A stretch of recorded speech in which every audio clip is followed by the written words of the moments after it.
Where is the tomb of Alexander the Great and how did he die? Alright, so this massive figurehead from history influenced basically everything we do today. Like 99.9% of culture around is because of Hellenistic culture inspired by Alexander the Great. And he did this in only 32 years of life. I actually didn't know that. That's crazy. This behemoth of a man died from a fever. It was probably not a normal fever. It was like typhoid fever, which was one of the worst bacterial diseases ever. But still, man, a fever? That's not fair. Whenever you see a great historical figure die from something small or something that could easily be cured today, or just general mistakes like the bloodletting that killed George Washington, it's just crazy, man. Now, there are other theories as to what could have happened to Alexander the Great, from like poisoning to other diseases to he could have been buried alive. Historians think he could have had Guillain-Barré syndrome, which paralyzes you from the neck down, and he could have actually been alive whenever he was buried. This speculation is backed up by the fact that his body didn't decompose for 6 days after his death. Anyway, now that I'm done chasing that rabbit, Alexander died in Babylon at the palace of King Nebuchadnezzar in the year 323 BC. After his death, his body was kind of played with,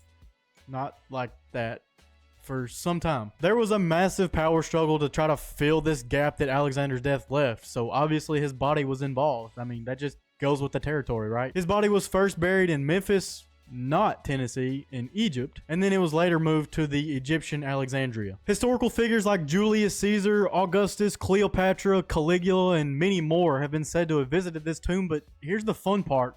We can't find it. There have been over 140 sanctioned searches for this tomb since the 19th century, which is only like 200 years ago, and none of them have yielded any results worth anything. As recent as this year, 2024, there was a book published that says his tomb could be in the eastern Egyptian desert, but we really don't know.